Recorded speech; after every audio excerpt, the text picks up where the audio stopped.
de sistema de precedentes é uma satisfação. Eu acredito que entre as temáticas positivadas no novo CPC, o CPC 2015, a que ganhou maior destaque, notoriedade e num primeiro momento foi o carro-chefe, com certeza foi o microsistema de precedentes. E se fala de alguma forma sobre um eventual engessamento do direito. Se tem uma crítica, inclusive, ao microsistema de precedentes. O maior crítico talvez seja o professor Lênio Streck.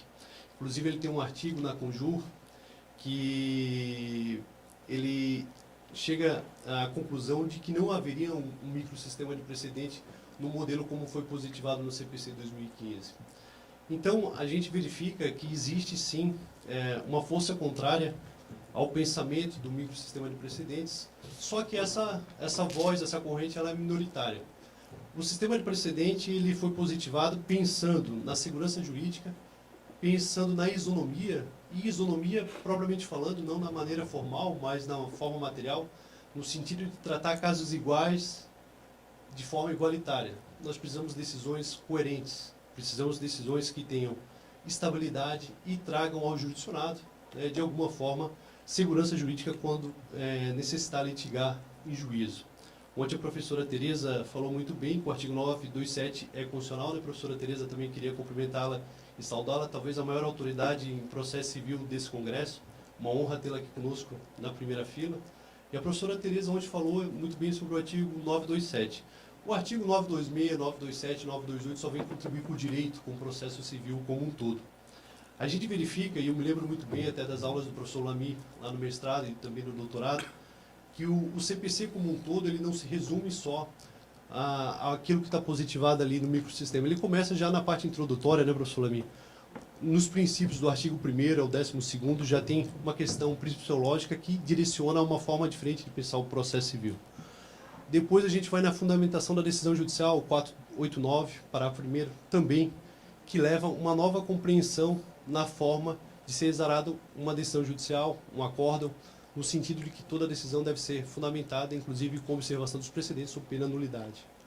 E se não for fundamentada, né, a nulidade é medida imperativa que se impõe.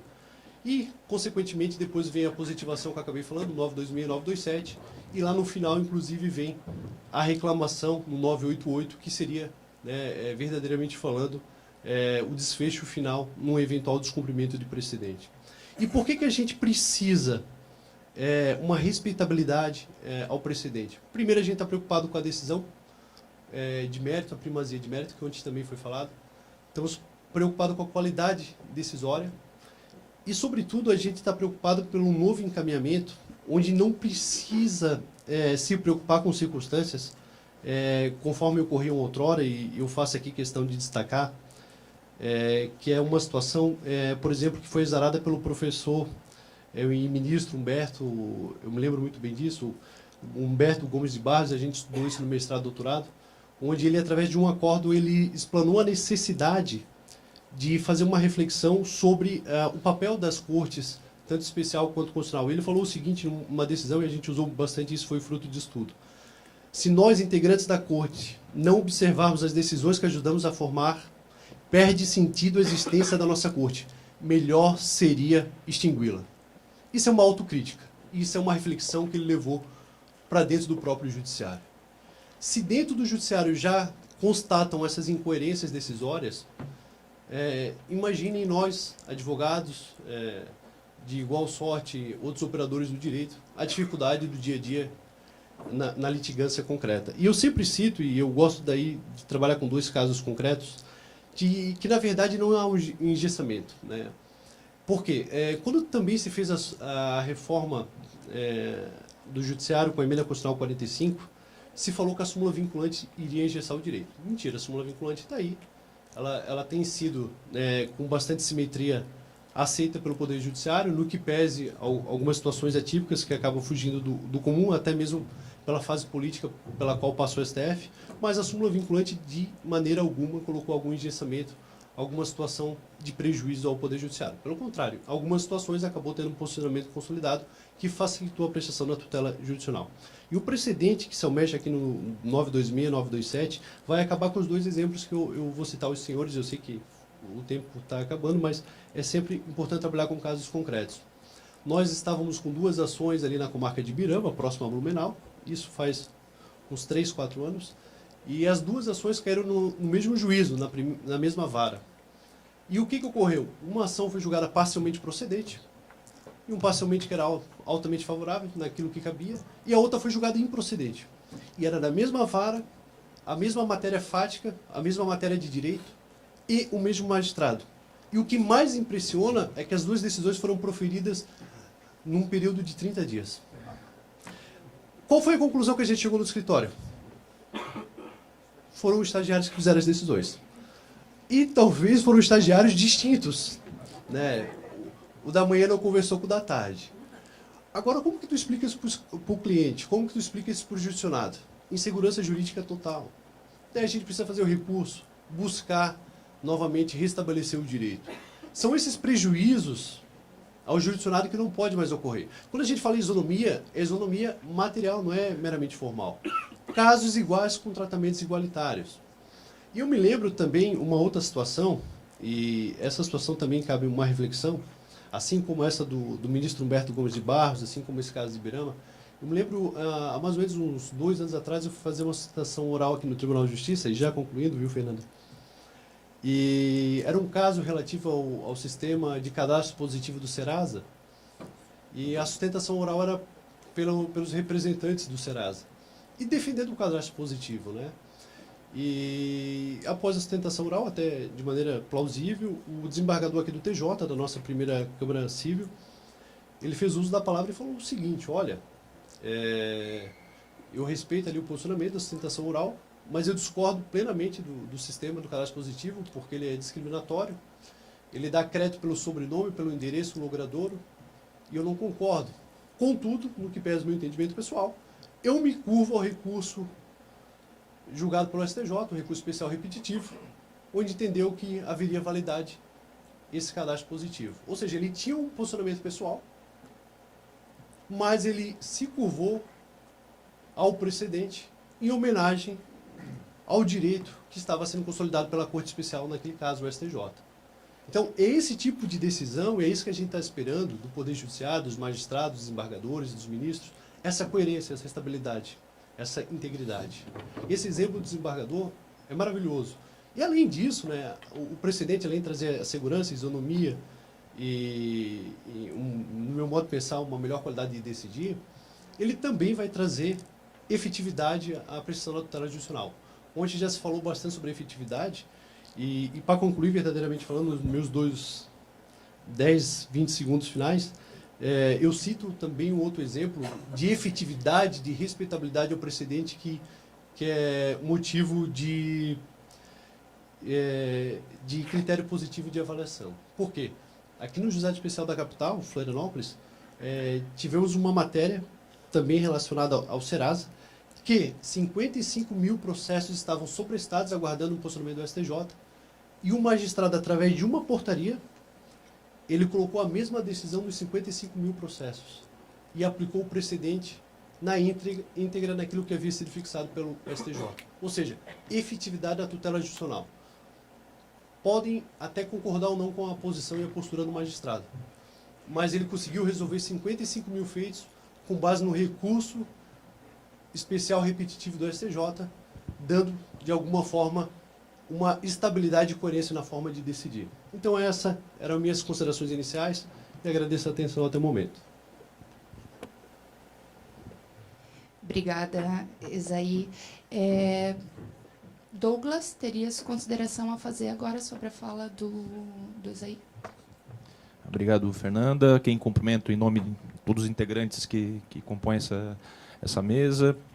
Agradecer ao presidente da OAB, presidente Paulo Brincas, a ESA, na presença do nosso presidente Pedro Miranda de Oliveira, que é o grande responsável por todo esse evento, aos membros do escritório que estão hoje aqui nos assistindo, não só a mim, mas certamente aos demais integrantes dessa mesa, e também pela qualidade de todo o evento, aos representantes da advocacia, magistratura, professores, alunos.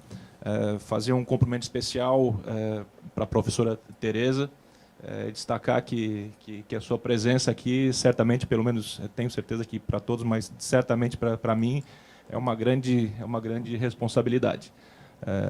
Isso aqui certamente faz com que a preocupação e o nível de todas as palestras eles têm que subir em decorrência da presença da professora. Certamente é um dos principais nomes do processo civil do nosso país. Enfim, acho que as considerações rápidas que eu teria a fazer no que diz respeito ao engessamento, inicialmente, o que significaria esse engessamento? Acho que essa é uma pergunta interessante. O sistema de precedentes, inicialmente, será que existe um sistema de precedentes? Não vou entrar diretamente, mas, na minha opinião, penso que sim, que o legislador, com o novo Código de Processo Civil, ele teve por objetivo, sim, a criação de um sistema de precedentes. Um sistema de precedente com as peculiaridades do nosso direito, com as peculiaridades das questões relacionadas a toda a nossa sociedade e nosso judiciário. Esse engessamento, no que diz respeito a uma evolução do direito, penso que não ocorreria um impedimento à evolução do direito. Até porque, se fosse assim, claro, não quero comparar o sistema do Common Law com o do Civil Law, com o nosso sistema de precedentes, que tem as suas peculiaridades. Se fosse assim, o sistema do Common Law ele não teria evolução. Tá? Esse seria um primeiro argumento a se destacar. A segunda questão é que esse nosso sistema de precedentes ele tem uma série de peculiaridades e preocupações, dentre as quais, que a gente pode citar, é a preocupação com a devida fundamentação, a preocupação com o contraditório substancial, ou seja, fazer com que todos os membros, todas as pessoas, jurisdicionados que possam ser influenciados por essa decisão, que possam ser atingidos por essa decisão, possam participar de maneira efetiva na criação desse precedente. Ou seja, o precedente ele não vai ser criado simplesmente de uma hora para, ou não deveria ser criado de uma hora para outra, mas sim em decorrência da participação de todos os envolvidos nesse respectivo processo. Não pode se desconsiderar que existem institutos que possibilitam tanto a superação do precedente como a não aplicação do precedente. Tá? Exemplo, o overruling, ou seja, a superação, caso se verifique que houve uma modificação das situações necessárias à não aplicação, tem a técnica do overruling poderia ser utilizada para não se aplicar para se superar esse respectivo precedente. Da mesma forma, a técnica da distinção, por meio do qual o magistrado ele poderia deixar de aplicar o precedente se, no caso concreto, as características, as questões não fossem exatamente as mesmas que levaram à construção do precedente. Fazendo um destaque, talvez, o código, tá? Quando o código foi aprovado, existia só um parênteses. Existia a admissibilidade dos recursos especiais no CPC de 73, ela era feita inicialmente pelos tribunais de origem e posteriormente pelos tribunais superiores. Com a nova redação, com o CPC de 2015, essa admissibilidade ela passou a ser feita inicialmente pelo STJ e pelo STF. Mas antes mesmo de entrar em vigor o código, houve uma modificação legislativa em que se entendeu que essa admissibilidade ela deveria ser feita, sim, pelos tribunais de justiça. Aqui existe uma situação que talvez dificulte essa evolução do direito, talvez leve essa dificuldade. E qual é?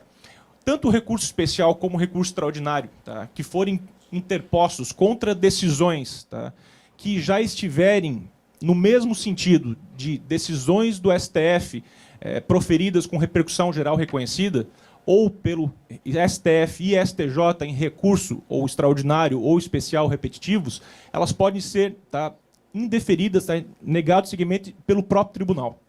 Sendo que dessa decisão, o que vai ocorrer, caberia, a princípio, o agravo interno. Tá? Não seria cabível o agravo em recurso especial ou o agravo em recurso extraordinário a ser analisado pelo STJ ou pelo STF. Ou seja, a questão ela não seria analisada nesse contexto, tanto pelo STJ como pelo STF. Mesmo que, nesse contexto, que houvessem novos argumentos, fatos novos, que poderiam levar à superação desse precedente. Então, o que tem se entendido para efeito de possibilitar a modificação dessa situação? O professor Marinoni ele defende que, após o esgotamento das vias ordinárias, ou seja, após a interposição do agravo interno, seria proferido um acórdão. E contra essa decisão seria cabível um agravo diretamente ao STJ ou ao STF, de maneira a possibilitar que o STJ ou o STF poderiam se manifestar acerca da questão. Outros doutrinadores, professores, como o professor Alexandre Câmara, ele defende que contra essa decisão do agravo interno, por ser uma decisão final, caberia tanto um novo recurso especial como um novo recurso extraordinário, em que se destacaria as razões pelas quais deveria ser conhecido aquele recurso especial na origem. Ocorre que já na vigência do CPC de 73, tanto o STJ como o STF eles não vinham admitindo essa possibilidade. Então, isso é algo ainda a ser muito discutido pela doutrina, pela própria jurisprudência, de maneira a achar alguma medida, achar alguma outra forma de possibilitar essa modificação e, eventualmente, a não aplicação ou até a superação do precedente. Essas são as minhas considerações. Muito obrigada, Douglas. Passamos, então, agora ao nosso segundo questionamento, que diz o seguinte: é possível a aplicação de um precedente vinculante antes mesmo de seu trânsito em julgado? E, como relator deste questionamento, nós teremos o Dr. Fábio, então, que fará sua exposição. Bom, em primeiro lugar, muito bom dia a todos. Gostaria de cumprimentar todos da mesa na pessoa da nossa presidente, professora Fernanda.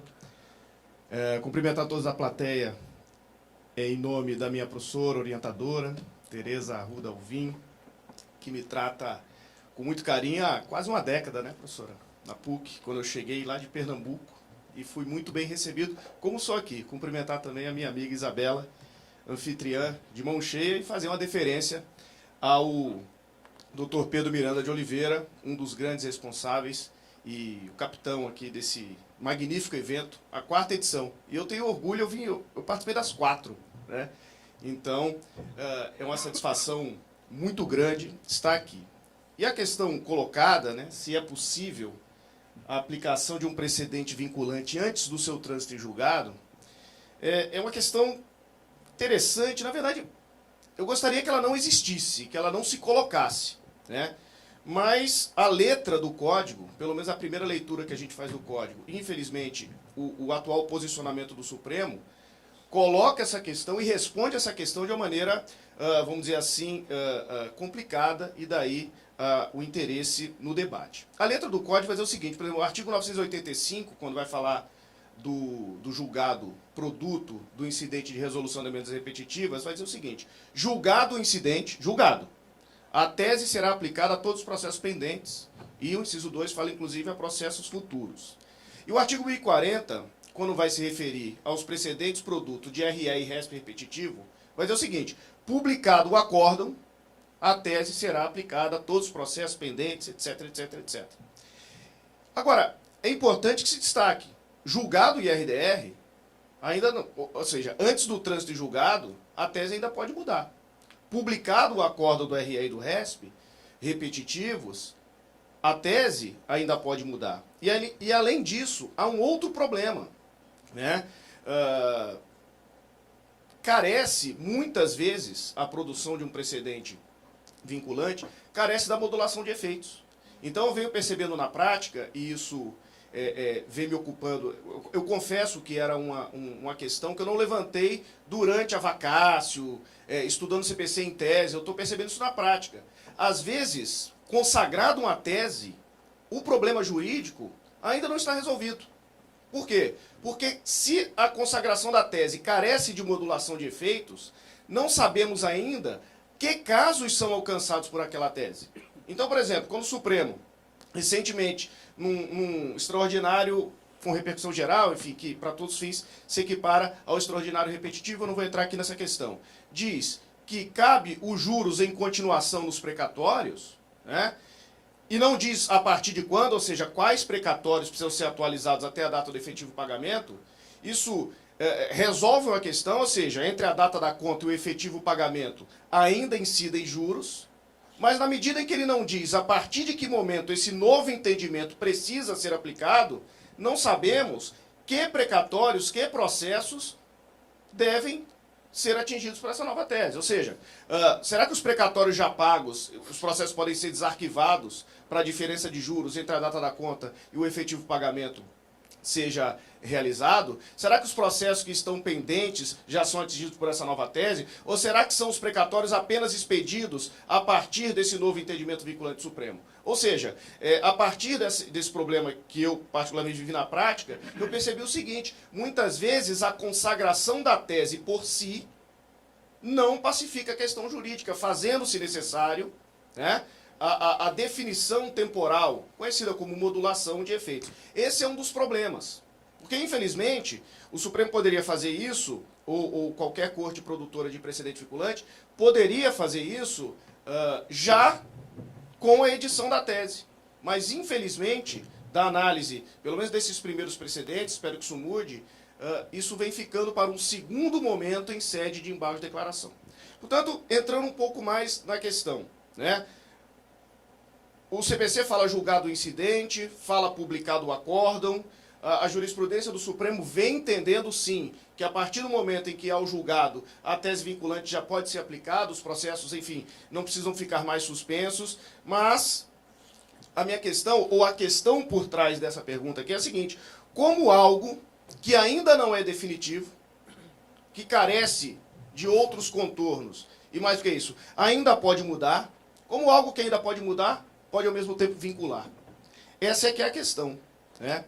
E é por isso que a minha resposta vai contra a letra do código que eu acabei de citar e vai contra o atual posicionamento do Supremo. O ministro Barroso, o ministro Marco Aurélio vem, e a Justiça Federal, pelo menos que é onde eu atuo, vem aplicando precedentes ainda carentes, né, de modulação de efeitos, ainda pendentes recursos, notadamente embargo de declaração, e isso, na minha opinião, não deve acontecer.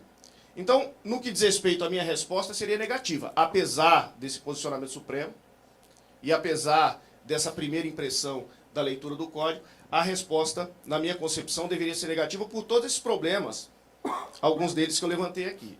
E para sustentar, enfim, sistematicamente, ou para a gente não ter aqui a pretensão de fazer simplesmente uma interpretação contra a lege,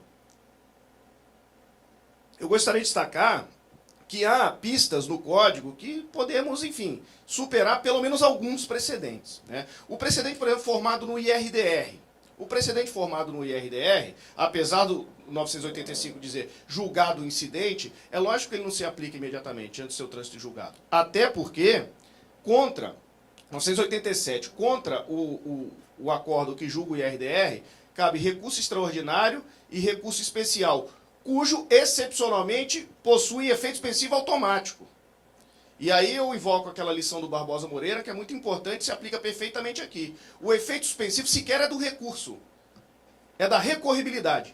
Ou seja, o fato de caber RE e RESP com efeito suspensivo automático já retira qualquer possibilidade do IRDR ser aplicado imediatamente. Temos um problema colateral aqui que eu não vou entrar. A suspensão dos processos, portanto, ela vai subsistir, não obstante o julgamento do IRDR, que, registre-se, está demorando bastante. O primeiro IRDR que eu ajuizei pela Advocacia Geral da União está há 1 mês e meio no Ministério Público Federal. Ou seja, nem voltou do MP para o relator dar o primeiro despacho. Intime-se o MP. Mas, pelo menos no que diz respeito a superar esse problema, que seria aplicar de maneira vinculante algo que ainda pode mudar, me parece que esse efeito suspensivo automático do RE e RESP, contra o acordo que julga o IRDR, resolve a questão.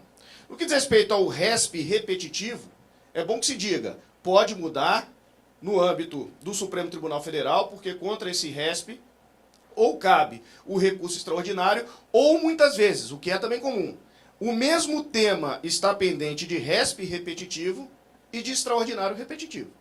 Um caso que eu vivi, enfim, eu vivi o finalzinho dele, mas ele é a maior prova que esse sistema funciona e pode reduzir litigiosidade e gerar mais eficiência para o sistema, é um caso previdenciário da desaposentação, né? Que, enfim, em poucas palavras, até porque acabou meu tempo, a gente tem uma contagem regressiva agora, está piscando. Tá? Tenho mais 5? Ah, maravilha.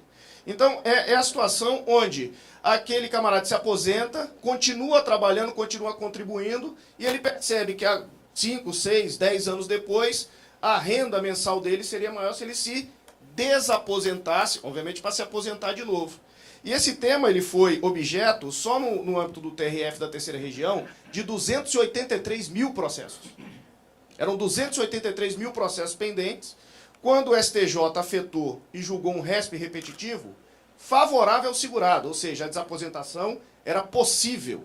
Ao passo que, 6 meses depois, o Supremo Tribunal Federal julgou no sentido que a desaposentação era incompatível com o sistema constitucional da Previdência Social. De modo que, imaginem, senhores, se o RESP repetitivo tivesse sido aplicado a todos os 283 mil processos pendentes, teríamos, a essa altura, 283 mil ações decisórias, muito provavelmente, né? Portanto, aliás, foi um dos argumentos que eu usei com o vice-presidente do TRF da terceira região, quando eu fui despachar, e falar o seguinte: excelência, tudo bem, quer aplicar o precedente? Vamos aplicar o precedente, mas vai acontecer isso. Narrei ali umas 10 idas e vindas processuais, e disse o seguinte: olha, depois que o Supremo julgar, e a tese for favorável para nós, ainda joguei, né? E serão 283 mil ações decisórias, né? Ele já tinha mandado baixar 1.000, aí ele desistiu. Em sede de embargo de declaração, ele não só mudou a opinião, como segurou lá os outros 282. E essa questão hoje está resolvida, né? Só fazer um paralelo da utilidade que vai ser colocada aqui em outros ambientes. Gostaria de destacar isso. Esse sistema de precedentes, o doutor Isaí já destacou bastante, ele não engessa, ele não inviabiliza a evolução, a interpretação do direito. Temos aqui também se o juiz é a boca do precedentes e tal. Isso vai surgir mais para frente. Mas, enfim, o que eu quero dizer é o seguinte: esse sistema, ele além de distribuir igualdade, aquela sensação de segurança jurídica que o próprio direito se propõe a produzir, ele inibe a litigiosidade de uma maneira absurda. Porque a partir do momento em que esse precedente vinculante vem sendo aplicado, as ações simplesmente desapareceram. Elas deixaram de ser ajuizadas, os recursos deixaram de ser interpostos.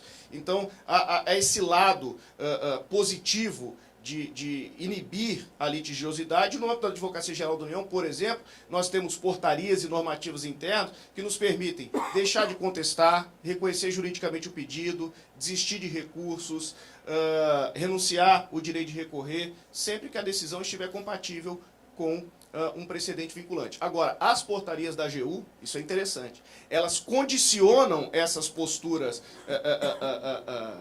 submissivas, de submissão, ao trânsito em julgado, ao contrário do que coloca o Código de Processo Civil. Portanto, apesar do Código indicar, né, falar, voltando àquelas expressões que eu usei no começo da minha intervenção, julgado o incidente, publicado o acórdão, não podemos nos deixar seduzir por essa primeira impressão.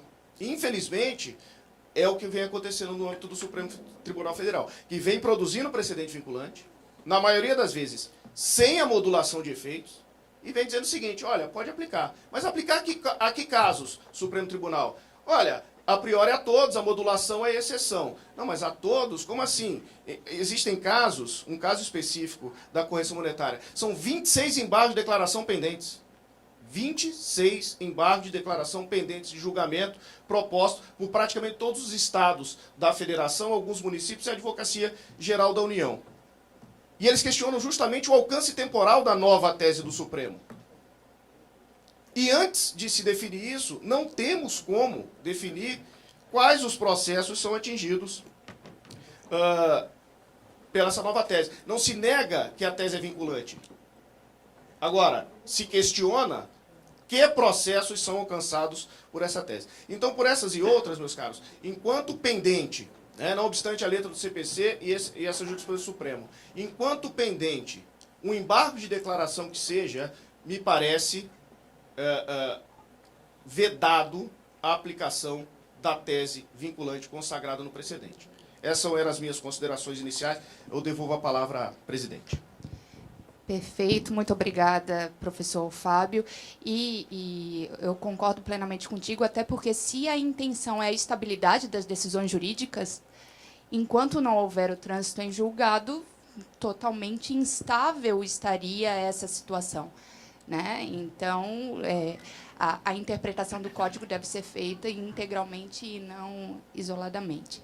Mas passamos, então, ao próximo questionamento, que diz: os precedentes do inciso 2º do artigo 311 possibilitam tutela de evidência fundada em decisão oriunda de ADPF, ADIR ou ADC, e como relator nós teremos então o Dr. Eduardo Lamy, a quem eu passo a palavra.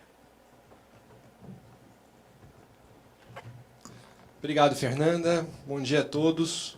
É uma satisfação enorme participar de mais um evento organizado pelo Pedro. Quero agradecer o convite do Pedro para participar do evento, dizer que o evento é maravilhoso, que ele está de parabéns pela organização. E quero também cumprimentar os membros da mesa, a Fernanda Cel, o Esair Meurer, o Fábio Monerá, o Douglas Dalmonte, o Márcio Belocchi, está conosco, o Antônio Gide, também participando da mesa, uma alegria tê-lo aqui. Quero cumprimentar também, que é imprescindível, a professora Tereza Arruda Alvim, nossa professora. E quero dizer a vocês que é uma satisfação o Rodrigo Barioni também, que está conosco. É uma satisfação a atenção de vocês, com 2 locais distintos para as palestras do evento hoje de manhã. Então, vocês têm lá no auditório e aqui também. Né? E fico muito satisfeito de poder participar desse painel. Eu preparei uma pergunta, mas eu queria, antes de falar dessa pergunta, rapidamente comentar aquilo que a gente vem falando sobre questão de engessamento e juiz boca, né, de precedentes, etc. E a questão do trânsito em julgado. Eu diria primeiro que nós precisamos engessar. Eu acho que existe uma tentativa, uma direção clara de a gente trazer, sim, estabilidade. E nós precisamos respeitar um pouco mais a ideia de mudança do precedente. É impressionante como os tribunais mudam de opinião. E essa busca, essa conscientização da necessidade de nós engessarmos um pouco mais, é que faz com que, quando o Isaías gosta de trazer o tema, mas me parece que ele faz isso exatamente porque ele quer conscientizar o operador, quer fazer com que a gente se preocupe com relação a isso. No que tange a questão do trânsito em julgado, o que eu vejo é que a gente ainda precisa amadurecer também com relação à questão do aspecto constitutivo do precedente. Constitutivo da própria decisão judicial. Por quê? Porque, vejam, precedente não é algo automático. Precedente não é algo que você encaixa. Não é isso, não é essa a lógica. Quando eu utilizo precedente, vejam vocês, e quanto a isso o Gide pode falar bastante, a Tereza também, especialmente nos países que amadureceram um pouco mais a ideia do precedente e a cultura do precedente, se eu concordo com o precedente, eu vou construir a decisão a partir dele, eu não vou automaticamente empregá-lo. Não existe a ideia de eficácia do precedente a partir da decisão anterior. Esse é o ponto central. Eu vou construir.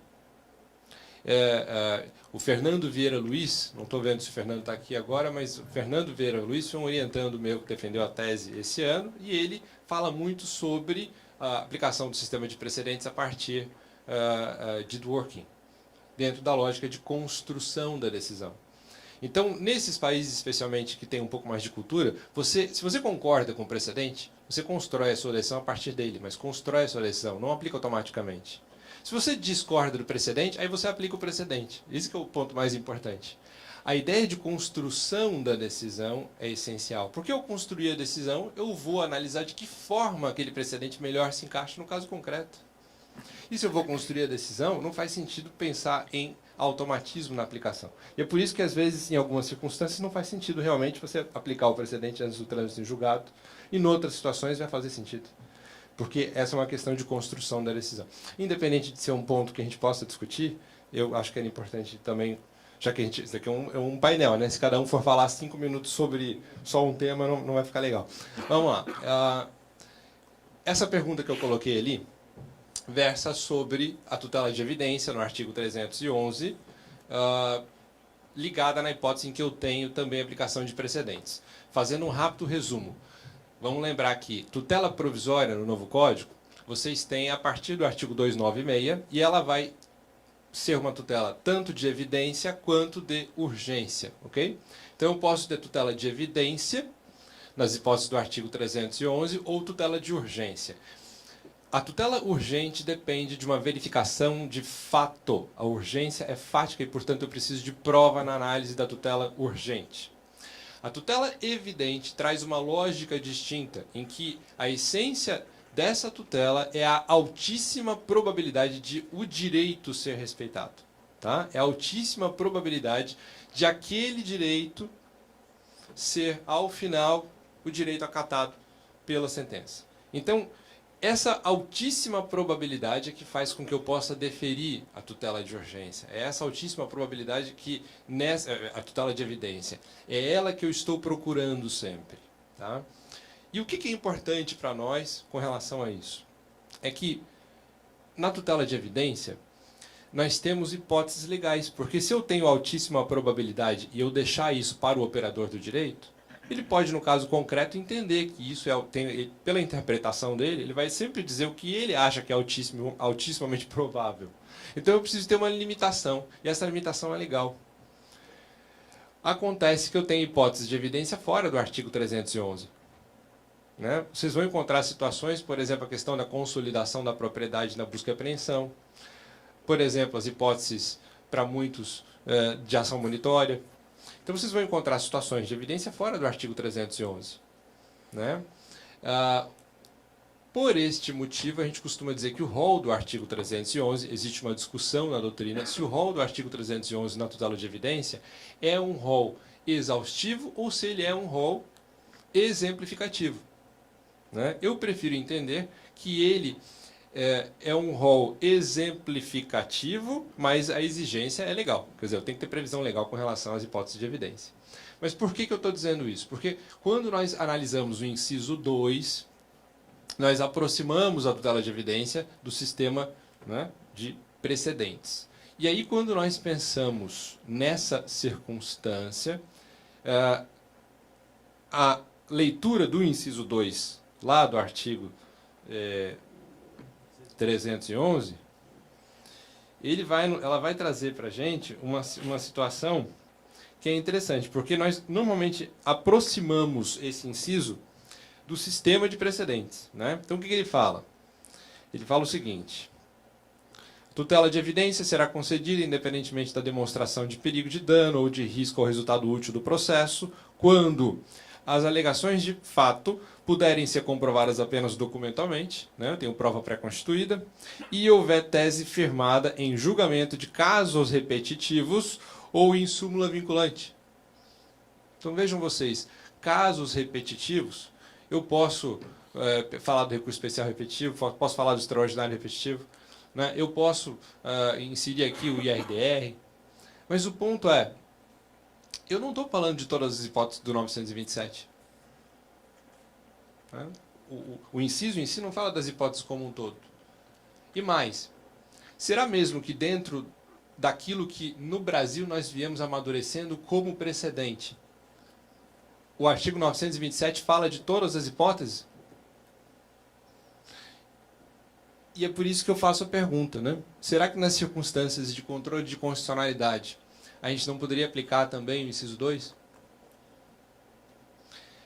Imaginem vocês dois casos aí, um caso um pouco mais antigo e um caso mais recente. Taxa de iluminação pública. Vocês lembram da TIP? A TIP foi declarada inconstitucional já há alguns anos pelo Supremo, uma ADI, mas mesmo assim algumas pessoas continuavam a cobrar. Então você tinha que entrar em juízo para se garantir da não cobrança de uma taxa, que depois virou contribuição, né, mas que era inconstitucional. Como é que eu faria isso? Se eu analisar o texto do inciso 2, vejam a redação do inciso 2, ele não fala na circunstância de ADI, de julgamento de ADI. Nessa hipótese não caberia, então, tutela de evidência? Se eu propuser uma ação e pedir antecipação de tutela para que eu não pague um tributo ou uma contribuição declarada inconstitucional por controle de constitucionalidade concentrado. Inclusive, né? Eu não pago, como é que fica? E aí, o ponto central é, não faz sentido, pelo menos na minha opinião, eu coloco isso para debate, que nós não apliquemos tutela de evidência nessa circunstância. Muito embora não tenha previsão legal nem no artigo 927 e nem no artigo 311. Ok? Vou dar um outro exemplo. Aconteceu no nosso estado também, no oeste do estado, e aconteceu no estado de São Paulo recentemente, com o julgamento pelo Supremo no ano passado. A chamada taxa de combate ao incêndio. Né, os municípios cobrando taxa de combate ao incêndio. E aí algumas pessoas vieram perguntar, eu posso pedir tutela de evidência nesse caso? Os advogados propuseram a ação, pediram tutela de evidência na circunstância, e o juiz disse, não, eu não vou deferir aqui porque não tem previsão legal para evidência, e no caso concreto, a gente não vê, essa é uma circunstância que você está cobrando a taxa constantemente, então eu não vejo urgência também. Então, primeiro, que eles misturam muito o que seria evidência com urgência no dia a dia forense. E segundo, que se não tem previsão legal, eu não vou aplicar. Então, é muito importante que a gente entenda o sistema de uma forma muito mais ampla. Primeiro, a previsão constitucional com relação a precedente começou já na súmula vinculante, lá no artigo 103A.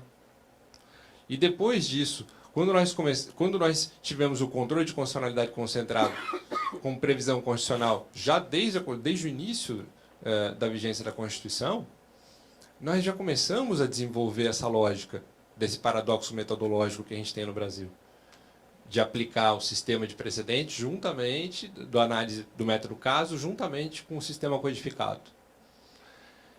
E a gente às vezes se esquece disso. Então, na verdade, quando a gente começa a falar em precedente no Brasil, a gente não deveria começar a falar de precedente no Brasil a partir do artigo 927.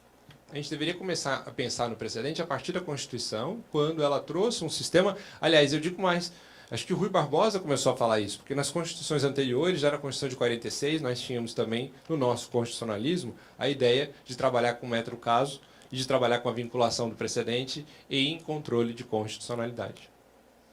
Então, não dá para a gente esquecer o controle de constitucionalidade em relação ao sistema de precedente do inciso 2 do artigo 311. Né? Ok? Então, eu diria que essa é a minha provocação com relação para o nosso debate, com relação à tutela de evidência, uma vez que o Poder Judiciário, primeiro, na minha opinião, ainda não amadureceu suficientemente o que é evidência, e segundo, interpreta literalmente os incisos do artigo 311, muitas vezes perdendo o sentido daquilo que eles querem trazer. Tá? Muito obrigado pela atenção.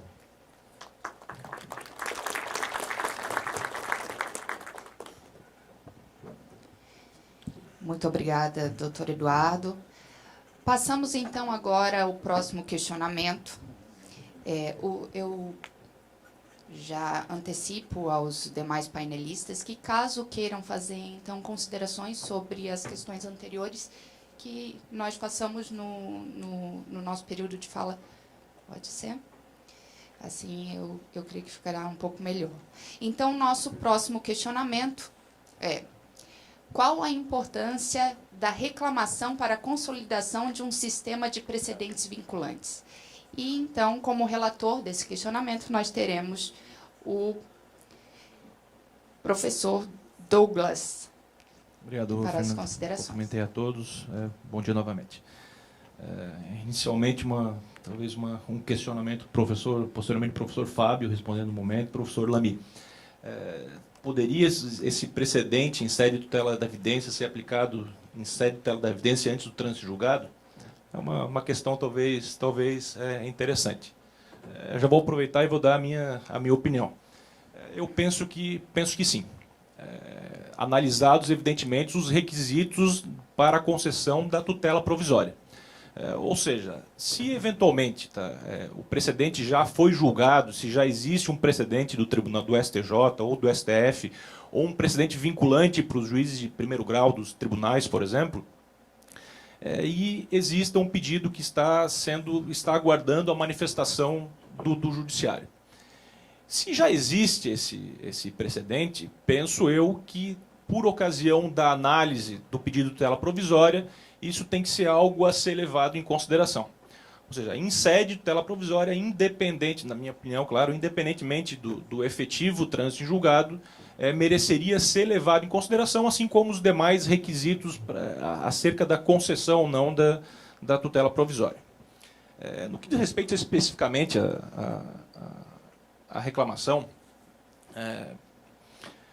a Constituição Federal, tá, e o Código do Processo Civil, eles prevêem expressamente a obrigatoriedade do cumprimento das decisões dos nossos tribunais, em especial do STJ e do STF. Isso em decorrência de questão hierárquica, em decorrência da obrigatoriedade de cumprimento das decisões dos nossos tribunais, após esses tribunais tiverem construído o seu respectivo precedente, terem construído as suas respectivas decisões, observado o devido processo legal. Então, esse cumprimento, em tese, ele deveria ocorrer de uma forma obrigatória. Inclusive, existe na lei, evidentemente, trazido agora não só pelo Código de Processo Civil no artigo 927, mas na própria Constituição Federal, como destacou o professor Lamy, a obrigatoriedade de cumprimento desses precedentes.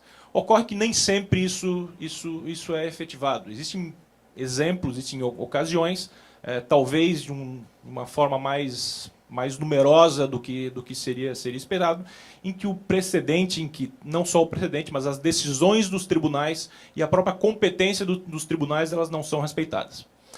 Para essa situação, tá, a Constituição Federal, tá, ela previu expressamente o Instituto da Reclamação, que é cabível para resguardar a competência ou a autoridade das decisões dos tribunais. Tá? A Constituição Federal ela prevê expressamente para o STJ e para o STF. É bom se destacar que, assim, hoje, previsão expressa da reclamação para todos os tribunais do país. Só que nem sempre foi assim. Muito pelo contrário, a reclamação, tá, ela passou a ser utilizada no Brasil. Aliás, é um instituto de criação jurisprudencial, é um instituto peculiar do direito brasileiro. Ela foi criada, tá, a partir da teoria do respeito, da necessidade de respeito das decisões dos tribunais. Tá, ou seja, tá, isso aí lá em 1952, tá, 1950, antes de qualquer tipo de norma prevendo ou não o cabimento da reclamação, o STF ele passou a admitir o cabimento nas hipóteses em que as suas decisões fossem desrespeitadas. A principal tese seria no seguinte sentido: a minha decisão ela tem que ser respeitada. E tendo que ser respeitada, eu disponho dos meios necessários para fazer com que a minha decisão ela seja respeitada. Então, apesar de, na época, não existir uma previsão expressa acerca do cabimento ou não da reclamação, ela passou a ser admitida. Tá? Isso há um julgamento paradigmático, tá, de 1952, permitindo, tá, a admissibilidade da reclamação. Ela só foi normatizada no âmbito do STF em 1957, tá, em que se preveu, independentemente de qualquer previsão na Constituição, prevendo o cabimento do regimento interno do STF. Posteriormente, tá, houve em decorrência de uma alteração da Constituição de 67, que previa a possibilidade de o STF regulamentar os seus procedimentos internos, passou a haver, entre aspas, uma possibilidade de ter essa normatização. Mais, algo relacionado à reclamação. Em 77, tá, houve uma modificação, criando a possibilidade da instituição da chamada ação avocatória. Tá? Por meio dessa decisão, tá, caso houvesse um pedido expresso da Procuradoria-Geral da República, o STF ele poderia avocar toda e qualquer decisão, se ele entendesse que seria o caso de fazer essa avocação. Ou seja, um instituto extremamente gravoso e que, na época, ele não foi tão utilizado. Tá? O que o STF preferiu? Ele preferiu se utilizar da reclamação. Então, esse foi um período em que a reclamação ela teve a sua reafirmação no direito nacional. Até 1988, tá, em que foi prevista expressamente a reclamação contra as decisões do STJ e do STF. Agora, com o CPC de 2015, essa previsão ela vale para todos os tribunais. E vale em quais circunstâncias? Vale quando a competência do respectivo tribunal tiver sido desrespeitada ou a autoridade dos respectivos tribunais, das decisões dos respectivos tribunais. Tribunais de segunda instância, TRF, tribunais estaduais, em especial também STJ e STF. Então, o juiz, tá, o julgador e até o próprio jurisdicionado que estiver vinculado ao cumprimento dessa respectiva decisão, ou até de uma súmula vinculante no que diz respeito à administração pública, caso ela venha a ser desrespeitada, independentemente da possibilidade de se interpor o recurso cabível, também vai ser possível o ajuizamento da reclamação.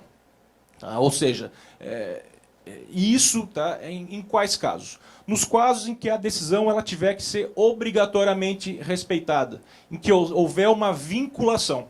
E quando que a gente sabe que existe essa vinculação? Inicialmente no processo concreto, no caso concreto.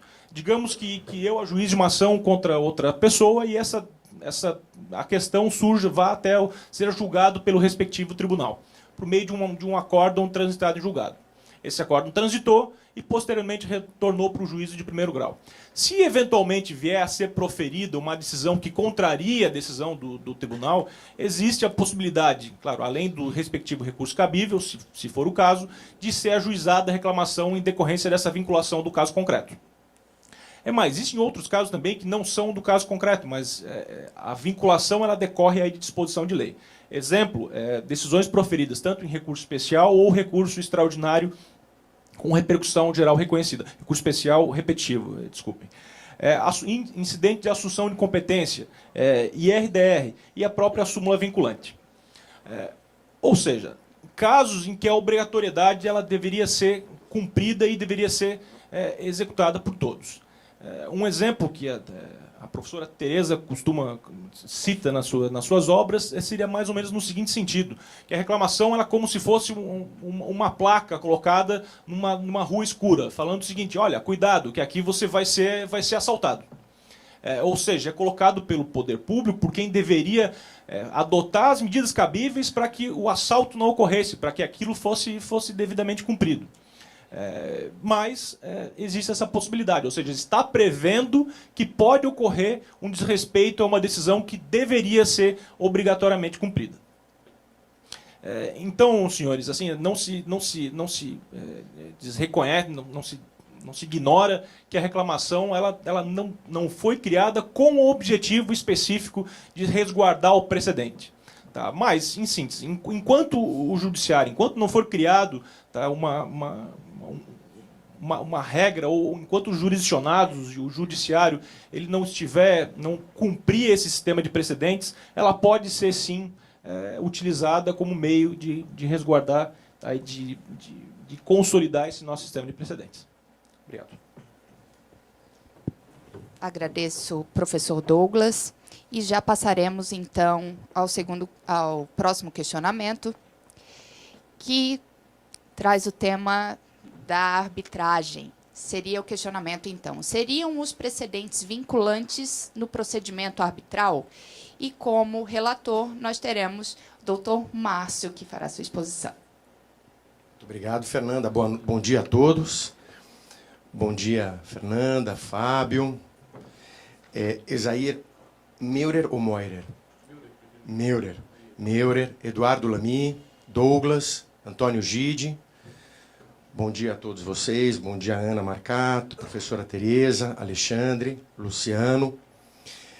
Bom, eu, na verdade, antes de entrar no que é objeto da minha relatoria, que eu gostaria de dizer para vocês que eu, de uma certa forma, eu estou aqui por um acaso. Não por um acaso, por dois acasos. Porque, na verdade, eu já, com 50 anos de idade, num determinado momento decidi voltar a estudar em virtude do novo Código de Processo Civil. E, para voltar a estudar, eu fui para o mestrado da PUC de São Paulo, achando que fosse ser alguma coisa um pouco menos profunda. E, para minha surpresa ou para minha ignorância, é uma coisa muito, realmente profunda. Defendi a minha dissertação de tese exatamente com esse tema. E, por isso, hoje estou aqui. É o primeiro acaso. O segundo acaso é o fato de vir acompanhando alguém e ser convidado para participar desse painel riquíssimo, né? Que, afinal de contas, esse pessoal que eu, na verdade, poderia ser o pai se não fosse o Antônio Gide, que é um pouquinho mais velho, né, Gide?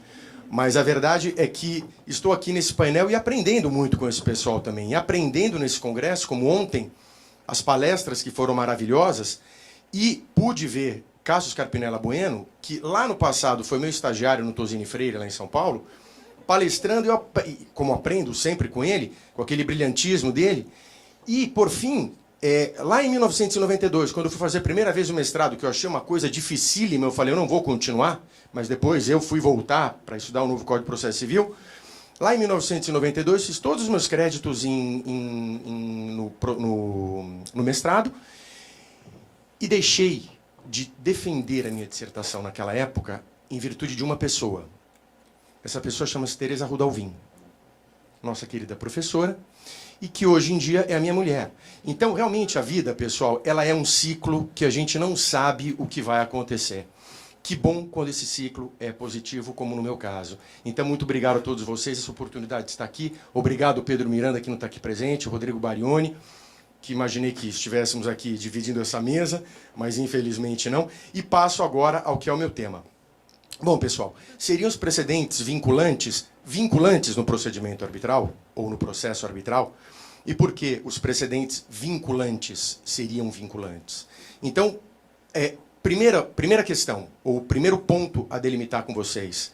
De que precedentes nós estamos falando aqui, no meu caso, na minha exposição?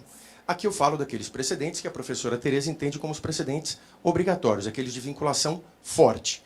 Então, aqueles precedentes de vinculação fraca, vinculação média e vinculação forte. No caso, falo dos precedentes de vinculação forte. Efetivamente, os precedentes vinculantes para aquilo que os expositores vêm falando. Então, primeira delimitação do tema. A segunda delimitação, de que processo arbitral eu falo aqui? Para quem milita no mundo arbitral, e que é realmente uma jurisdição extremamente interessante, eu falo aqui de um processo arbitral que tenha por aplicabilidade o direito brasileiro e que seja uma arbitragem de direito e não uma arbitragem de equidade. Porque a arbitragem de equidade é uma arbitragem onde há uma liberdade muito maior de os árbitros decidirem e, portanto, a conclusão a que eu vou chegar no final dessa exposição, se de um processo arbitral com aplicação de equidade fosse ou tivéssemos, a conclusão poderia ser outra. Então, trato aqui especificamente de um processo arbitral de direito com aplicação do direito brasileiro. E o que é o direito brasileiro? O direito brasileiro, também, obviamente, adotando a tese da professora Teresa, o direito é, na verdade, como ela disse ontem, inclusive na palestra inaugural, a pauta de conduta à qual os cidadãos estão obrigados.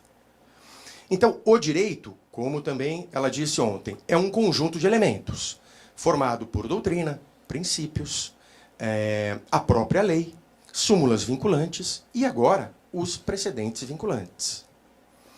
Então, eu já passo agora para o desenvolvimento do raciocínio. Ora, se eu tenho um processo arbitral, ou um procedimento arbitral, vamos falar o processo arbitral para ter realmente o processo, porque a arbitragem é um processo e não somente um procedimento. A contraditória, ampla defesa, todos os princípios constitucionais são aplicáveis à arbitragem. Se eu tenho um processo arbitral com aplicação do direito brasileiro, como eu posso ter uma decisão proferida nesse processo arbitral sem respeito ao precedente vinculante? O processo arbitral, ele se inicia, para quem não tem esse conhecimento ainda, através de uma contratação entre as partes. E as partes, no momento em que elas escolhem a aplicação do direito brasileiro, elas exerceram a sua autonomia, optaram pela aplicação do direito brasileiro. Se elas nada falaram em termos de exclusão de qualquer elemento, porque as partes poderiam assim dispor, se for algo que não fira norma de ordem pública, as partes podem livremente dispor, porque é um negócio jurídico processual, arbitragem. Então, se as partes estipularam o direito brasileiro sem exclusão de aplicação de qualquer elemento formador ou componente do direito brasileiro, como o tribunal arbitral, naquela específica arbitragem, naquele específico processo arbitral, poderia resolver sem a aplicação do precedente? E aí vem os questionamentos. Não, mas o árbitro ele não está obrigado a decidir da mesma forma, até porque a questão de mérito num processo arbitral, a sentença arbitral, ela não é desafiada através de recurso. A única forma de se impugnar, em tese, uma decisão arbitral é a ação anulatória prevista na lei de arbitragem, no artigo 32 e 33. A gente está na 33. 32 são as hipóteses de anulação da decisão arbitral.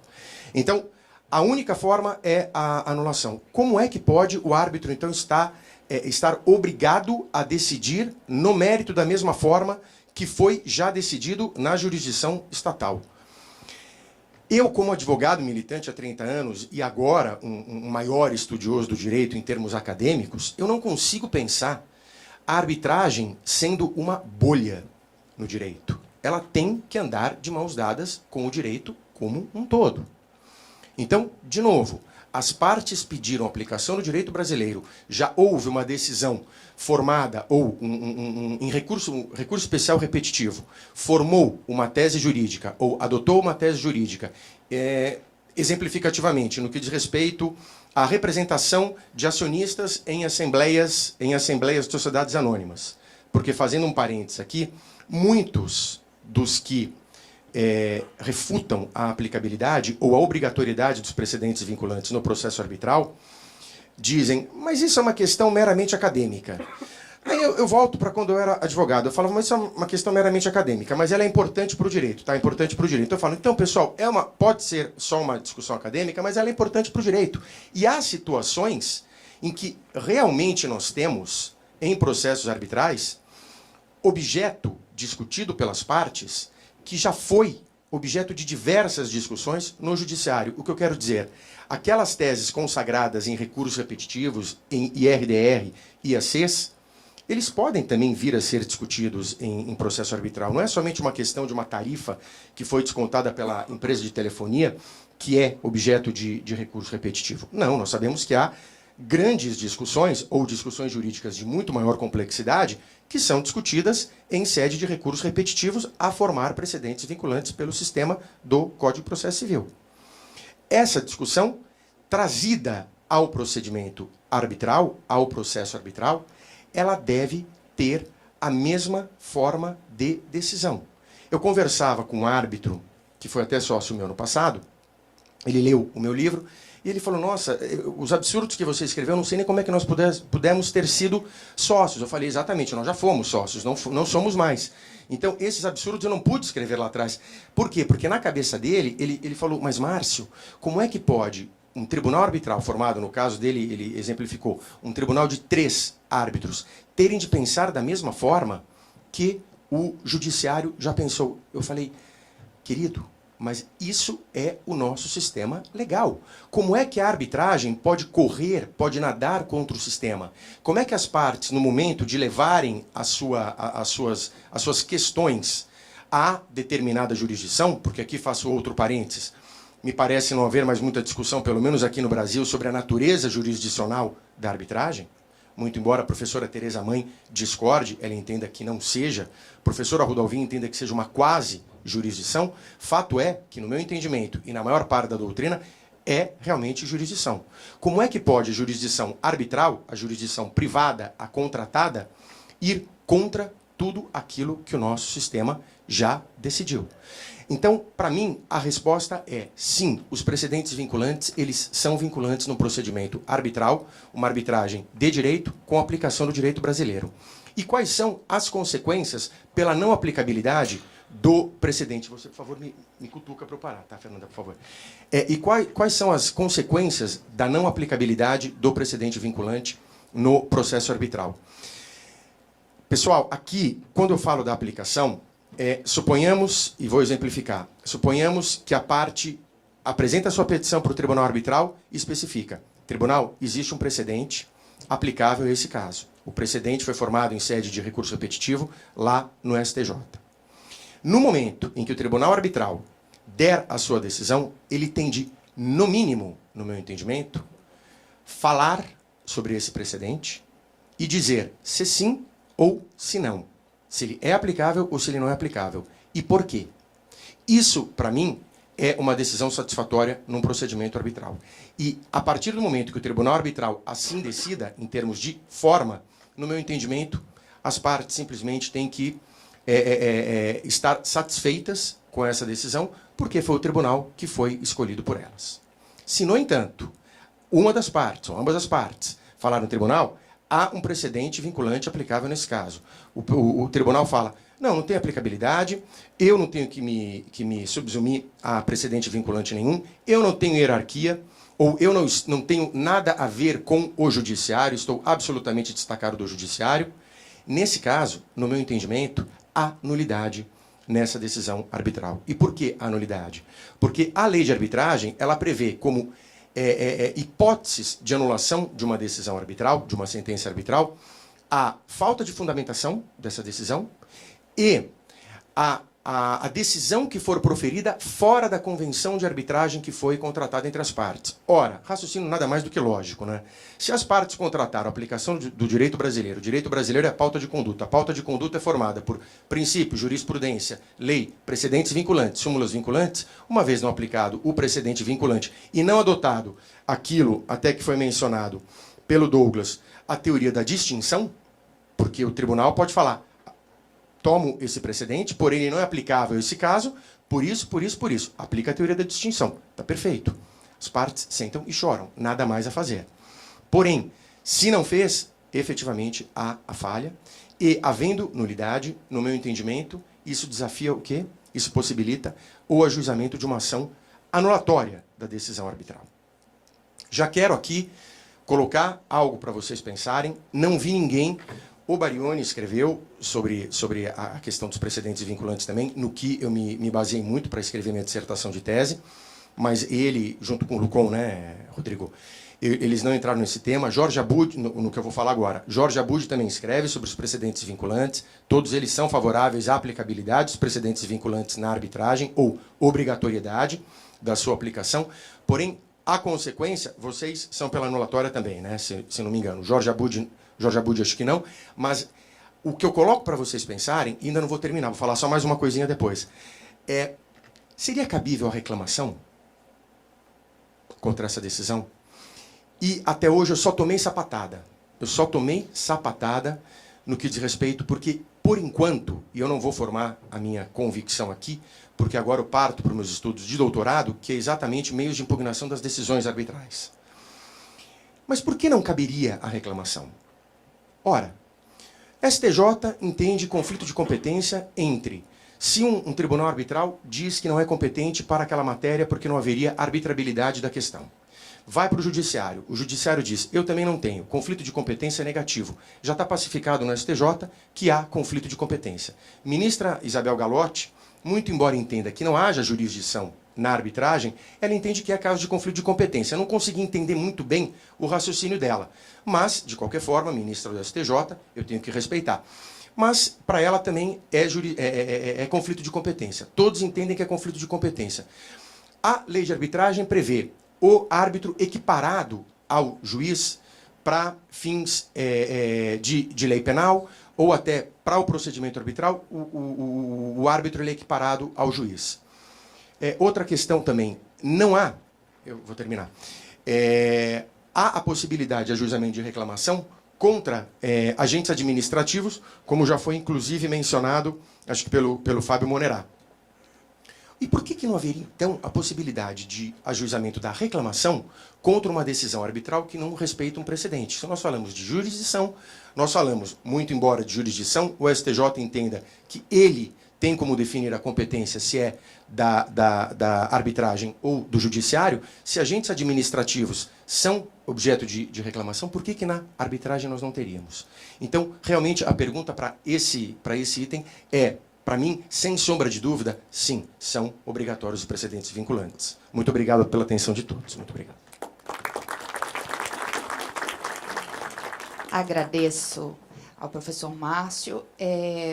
Eu creio que nós temos painelistas que queiram fazer considerações sobre esse tema. Vamos deixar para depois da resposta do último painelista, então. E passamos à última questão do nosso painel. Fizemos bem em importar o sistema de precedentes no Brasil? Como desfecho, então, desse painel, eu passo a palavra ao Dr. Gide, que fará suas considerações. Muito bem, vamos desfechar.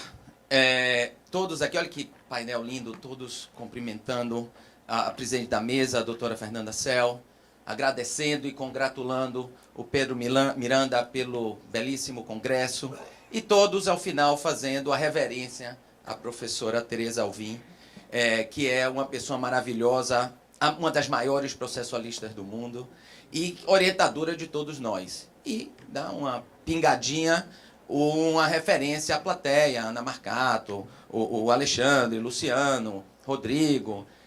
Eu não vou fazer nada disso. Eu quero angariar o máximo possível de antipatia da plateia, porque eu vim para brigar. eu vim para falar o contrário de tudo que já foi falado aqui. Eu quero provocar a plateia para o debate e não vou fazer suspense.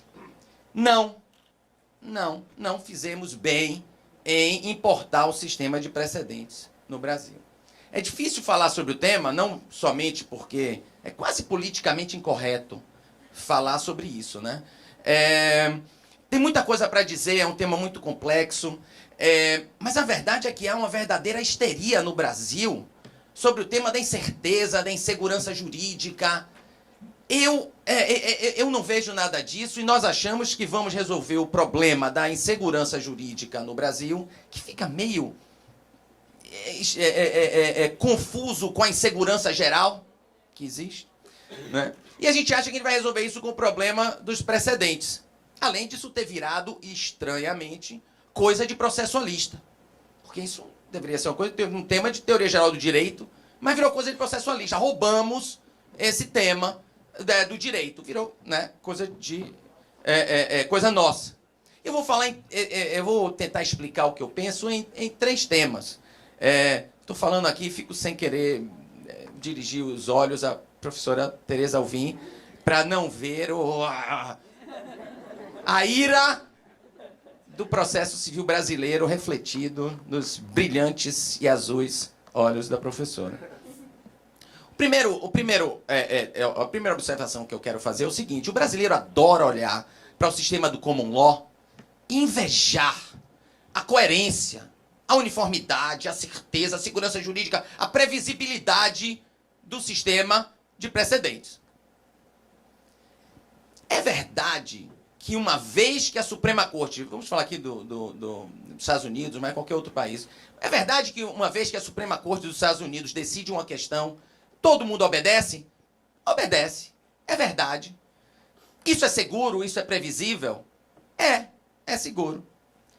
Mas essa segurança, essa previsibilidade do common law é uma ilha num mar de incoerência, incerteza, assistematização e imprevisibilidade do direito do common law.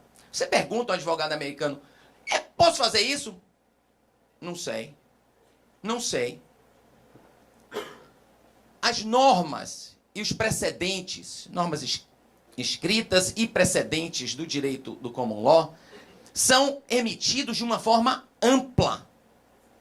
Por exemplo, uma decisão da Suprema Corte dos Estados Unidos. O empregador precisa fazer uma acomodação razoável às necessidades religiosas dos seus empregados. Então, eu tenho um empregado judeu que não quer trabalhar no sábado.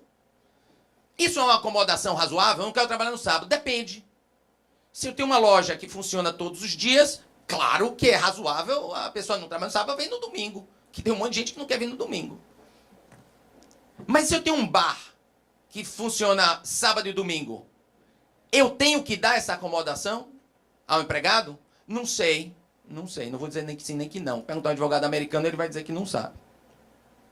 E os exemplos nos Estados Unidos, na Inglaterra, se multiplicam de forma assustadoramente. Então, tudo é indefinido, tudo é escrito de forma ampla, a linguagem aberta, tudo é aberto à argumentação, tudo é muito aberto à argumentação. Não é só porque o direito é indefinido, é porque isso depende de como você põe a situação para o juiz ou, no caso dos Estados Unidos, o júri. Então, nada é seguro, nada é definido, nada é determinado. E, além disso, enquanto a Suprema Corte, ontem nós ouvimos, enquanto a Suprema Corte não decidir uma questão, ninguém sabe com certeza o direito. Ninguém sabe. Em alguns estados se faz de uma forma, em outros estados se faz de outra. Mesmo na Justiça Federal, são 80 casos por ano nos Estados Unidos, então vocês podem imaginar, 80 casos por ano e todos muito amplos. Como é a realidade do Brasil? É exatamente o contrário. Nós vivemos num mar de certezas, com pequenas ilhotas de aposentação, com pequenas ilhotas de dúvida, que a gente não sabe. Algumas são dúvidas importantes. A desaposentação foi mencionada aqui, né? Então, se eu fosse pegar um quadro e fizesse, comparasse o sistema americano com o sistema brasileiro, o americano era assim: fazer um quadrado, então tem uma parte toda preta aqui, tudo decidido, porque está tudo no CDC, no Código do Consumidor. Aqui o Código Civil resolve tudo, aqui a parte de família está tudo resolvido, e a gente bota umas bolinhas assim, ó, mas eu não sei da aposentação, eu não sei disso, eu não sei... Aqui a gente fica sem saber o que é mãe, o que é família, né? Tem algumas dúvidas. Nos Estados Unidos é o contrário. Pega esse quadrado todo branco e a gente bota umas bolinhas pretas. Ó, aqui eu tenho certeza que o empregador tem que dar uma acomodação razoável. Aqui eu sei porque já tem uma decisão. E no Brasil nós queremos fazer os dois. Nós queremos fazer a lei, fazer o direito que pinta a lei escrita, a nossa codificação, pinta o direito com pincéis largos. E a gente quer também um precedente porque a gente não aguenta essa indefinição. Só que a indefinição do direito, muitas vezes, do direito brasileiro, ela é causada por picaretagem. Não é causada por uma dúvida real de se banco se encaixa no Código do Consumidor. Estou dando um exemplo de 30 anos, porque a última vez que eu morei aqui foi 30 anos atrás. Então, meus exemplos são todos assim. Banco se encaixa no Código do Consumidor, está escrito no Código do Consumidor, mas os tribunais todos diziam, não, o banco não se encaixa e tal. E as pessoas me perguntam, e por que o direito americano, a sociedade americana ou a Inglaterra é tão estável se não é pelo precedente? Eles importaram do direito romano um instituto que nós não importamos, que é chamado, vou falar em latim, me perdoem, vergonham nucarum. Com esse instituto latino, eles conseguem uniformização e uma certa coerência, e a sociedade vive e ninguém reclama da indefinição do direito, embora o direito seja absolutamente indefinido. Esse é o primeiro ponto. O segundo ponto é que vemos o direito como algo que está lá, como algo pronto, acabado, que precisa ser encontrado. Basta procurar bem, pesquisar, contratar um escritório de advocacia sofisticado. A gente estuda muito, lê bastante, aí a gente acha o direito. Ô, seu juiz, é como se fosse uma fruta. Ô, seu juiz, me dê um direito aí. Ele vai lá, pega, tome. Aqui está o direito. Mas o direito não é isso. Isso é uma mentira. O direito é uma construção política. O direito, e aqui eu estou soando um pouco como o meu mestre, professor Camões de Passos, que ele falava assim, o direito é uma construção política, porque ele não tinha o outro dedo, então ele tinha que usar isso aqui. É uma construção política. E hoje eu vejo a perfeição do argumento do professor Camões de Passos. Os americanos desenvolveram o conceito de amadurecimento de uma causa, de uma controvérsia massiva. Pensem no cigarro. E vamos pensar em 1920.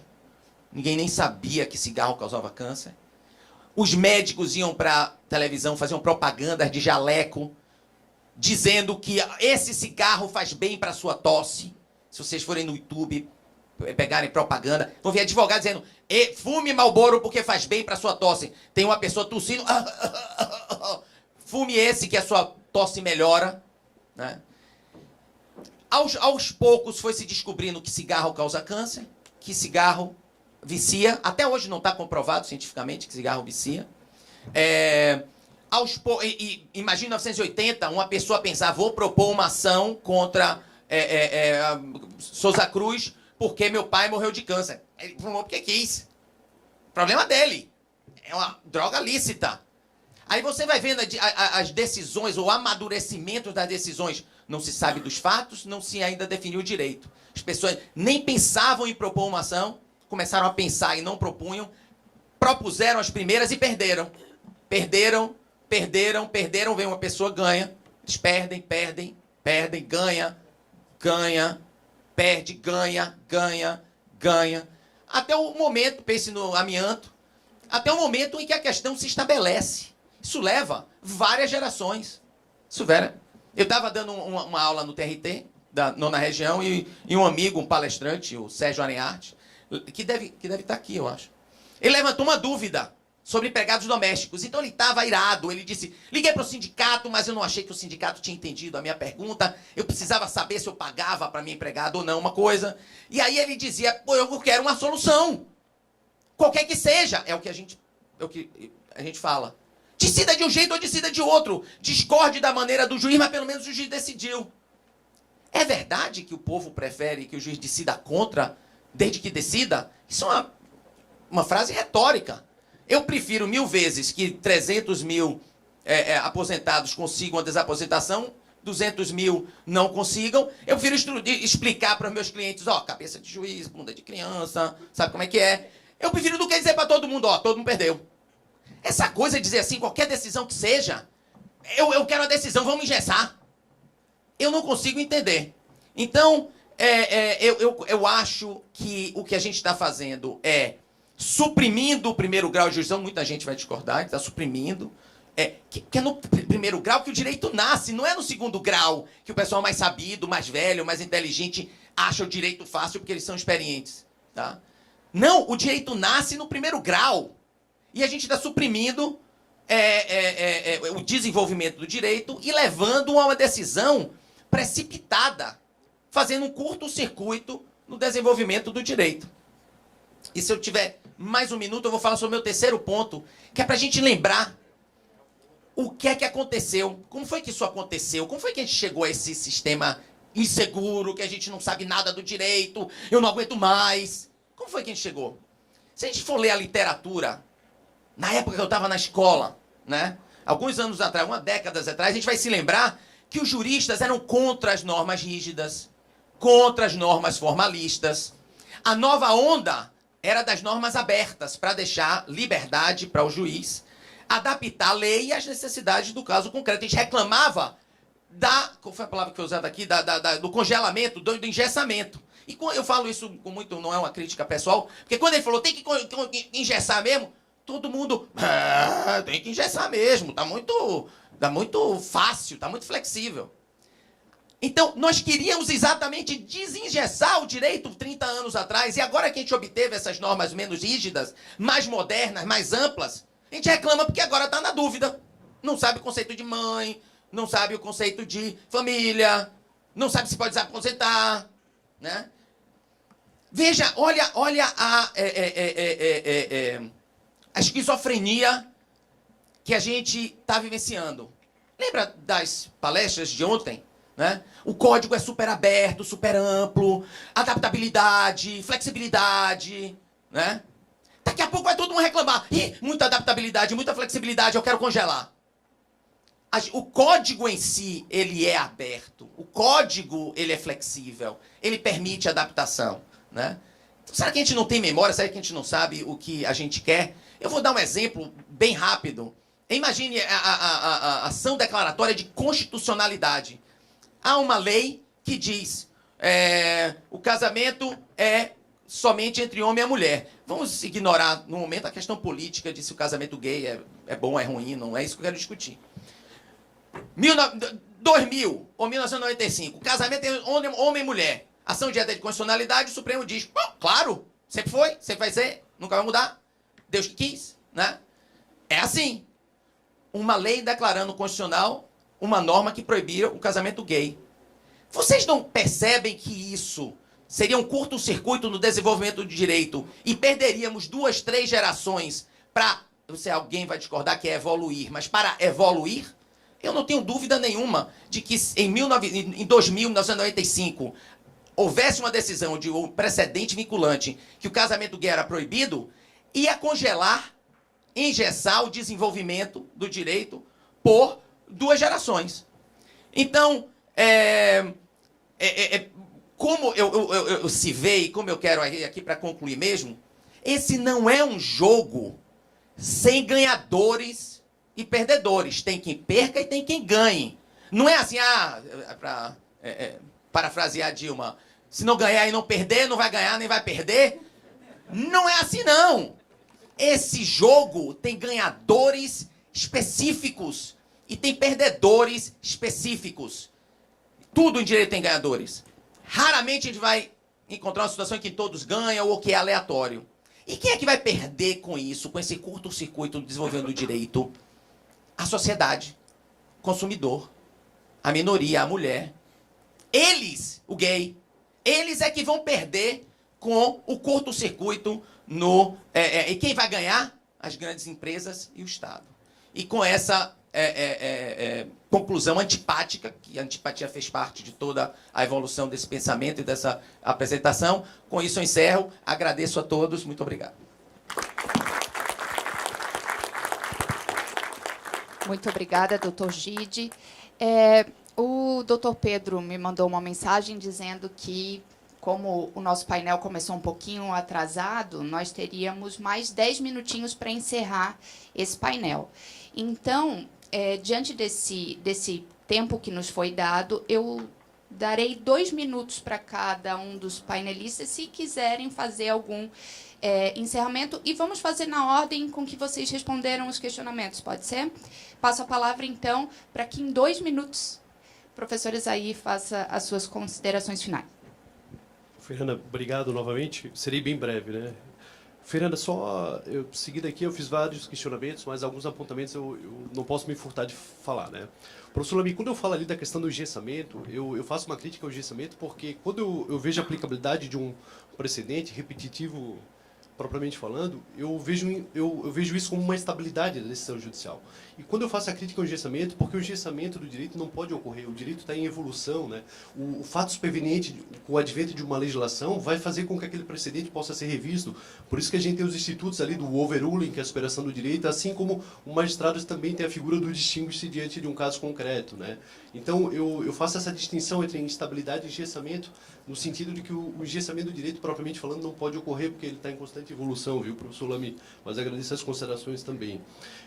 Eu queria só fazer mais uma consideração sobre a reclamação ali, Douglas. Importante colocar, para mim também, ontem se falou em cereja do bolo, e eu, quando tenho percorrido o Estado pela ESA, eu falo exatamente que a reclamação é cereja do bolo, e ontem se falou, e aqui eu também faço questão de repetir, no sentido de que o microsistema de precedente está resguardado por uma situação processual final, qual que é a reclamação. Só que concomitante com o recurso, né, que a gente tem o embargo de declaração do 1022, parágrafo único, quando é omissão na aplicabilidade de precedente, que é uma forma de embargo de declaração diferenciada, além do embargo de declaração e dos meios impugnativos e recursais, tem que deixar claro aquela questão que eu sempre, quando eu tenho corrido o Estado, é uma questão simples, mas que vem sempre à mesa, que a reclamação deve ser feita concomitante com os recursos ou impugnações inerentes, porque se ocorrer o trânsito em julgado, a reclamação perde objeto e nem tem razão de existir. Inclusive, tem uma positivação no CPC nesse sentido, né? E na reclamação eu também, eu me lembro, eu acho que o professor Lamy, ele faz essa distinção entre vinculação formal ou forte, né? E a vinculação valorativa ou cultural, né, professor Lamy? No sentido de diferenciar o 927, 123, que seria o formal, e o 927, 4 e 5. Mas daí é uma outra discussão muito mais ampla, que os 2 minutos não vão me permitir, mas é importante também diferenciar essa questão da reclamação, né? Eu sei que o Hermes Zanetti Júnior vai falar uma hora sobre precedente vinculante, o Fred Dias vai falar sobre precedente obrigatório, cada um com a sua terminologia, mas é em razão do que dispõe ali o 927 nas suas aplicabilidades diferentes, o 1, 2 e 3, né, em relação ao 4 e 5. E, por fim, daí a última consideração final, propriamente falando, e diante de tudo que o Antônio Gide, o professor Antônio Gide colocou, Gide agora de forma correta, né, professor? Eu queria dizer assim, data vênia, que eu discordo, né? Primeiro, eu já discordo com a seguinte situação: a gente não importou precedente para o Brasil. Quando eu trabalhei no mestrado súmula vinculante, eu fui lá nos assentos portugueses. Os assentos portugueses eram aspectos de precedentes e tem desde a Casa das Relações, século XVIII no Brasil. Veio a Casa da Suplicação, quando a coroa portuguesa veio para o Brasil, em 1808, e a Casa da Suplicação, que depois vem a ser, né, o atual Tribunal Constitucional, o STF, eles já tinham assentos também, propriamente falando, e esses assentos nada mais eram do que enunciados de decisões proferidas pela Casa de Suplicação, que, a grosso modo, depois, né, com o ministro Victor Nunes Leal, em 1963, se tornaram as súmulas não vinculantes naquele período. Então, a gente tem um aspecto de precedente muito forte na história do direito brasileiro. A gente tem um cumular, né, relacionado à questão consuetudinária, temos o civil law romano-germânico, e o direito brasileiro, o direito português, muito forte na questão germânica, a questão romano-germânica. Então, eu não vejo assim uma importação do precedente. A gente tem desde o século XVIII, Casa das Relações do Brasil, depois com a Casa da Explicação, século XIX, vinculações, ou melhor falando, enunciados com aspectos de precedentes. Se a gente for analisar historicamente falando isso, tem um livro do professor Castanheira Neves, um professor português, que ele fala de assentos portugueses, é de 1983, uma obra espetacular falando sobre os assentos portugueses. a professora Tereza com certeza deve ter conhecido, estudou isso melhor do que ninguém, e a obra dele é de 83, e ele vai fazer um aspecto histórico buscando exatamente isso que eu estou falando para vocês, século XVIII, século XIX, né, os acentos portugueses como forma de precedentes. E até por isso, há uns 2 anos atrás, quando o professor Cássio Cardenal Bueno, que estava ontem à noite conosco, mas uns 2 anos atrás, no congresso que teve no Centro-Sul, eu me lembro muito bem na abertura que ele falou o seguinte: olha, nós temos o Civil Law romano germânico, temos o Common Law relacionado à questão conceitudinária, e temos o Pão de Law. O Pão de Law nada mais é do que a forma como foi positivada, né, a forma do microsistema de precedente. Mas é uma adaptação ao modelo brasileiro pelo seu histórico também, né, com muitas raízes portuguesas e romano-germânico no modelo brasileiro. No meu modo de ver, a princípio não houve nem importação, foi um aperfeiçoamento, né, histórico e lapidado da melhor forma possível, se concretizando naquilo que tem tudo de bom no precedentes. E daí eu finalizo dizendo o seguinte: agradecer a mesa, foi uma honra estar aqui com todos os senhores, né, professores, professora, agradecer os presentes e dizer que para mim, além de ser uma satisfação, né, é um motivo de orgulho e um momento histórico, porque sempre um congresso desse, né, fica marcado, né, na nossa atividade profissional e acadêmica. E conclamar a todos, né, finalizando propriamente falando, que acreditem no CPC. Acreditem no CPC, acreditem no microsistema de precedentes. Nós, operadores do direito, propriamente falando, em advogados, assim como o Poder Judiciário como um todo, acho que nós temos muito mais a ganhar com o sistema de precedentes. E, acima de tudo, o jurisdicionado, né? O professor Pedro Miranda sempre fala que a gente tem que tentar compreender que não pode ter a aplicação seletiva do CPC. Não pode ter. Isso a gente tem que combater, a gente tem que lutar para que isso não ocorra e o CPC seja respeitabilidade na sua integralidade para que cada vez mais tenha força. Muito obrigado a todos. Bom, eu teria considerações, na verdade, basicamente sobre a fala de todos, mas temos 2 minutos, né? E, portanto, eu gostaria que eu adorei as provocações do professor Antônio Gide, discordo de todas elas, professor, sobretudo que ela foi antipática, né? Eu posso trocar o microfone? Não estou me ouvindo bem. Eu achei extremamente simpática as suas provocações. Então, essa é a primeira discordância. E as demais, elas... E eu procuro, sempre quando eu estou na discussão, procuro identificar as premissas. Eu vou voltando até identificar as premissas sobre as quais cada um dos discordantes partiram para ver se o consenso é possível. Porque se as premissas forem diferentes, dificilmente o consenso será possível, e me parece que o consenso aqui não é exatamente o objetivo. Porque a primeira premissa o professor Isaí já acabou tocando. Ela se coloca antes da pergunta, que é seria a seguinte, né? Fizemos bem em importar o sistema de precedentes, porque a minha premissa é a seguinte: não importamos, né? Criamos um sistema de precedentes genuinamente brasileiro para resolver os nossos problemas. No seguinte sentido, no sistema norte-americano, pelo pouco que eu estudei e pelo que eu ouvi, o precedente ele é identificado em um segundo momento quando o julgador vai fazer análise da correlação de um caso já apreciado e julgado com o caso que agora está sendo apreciado.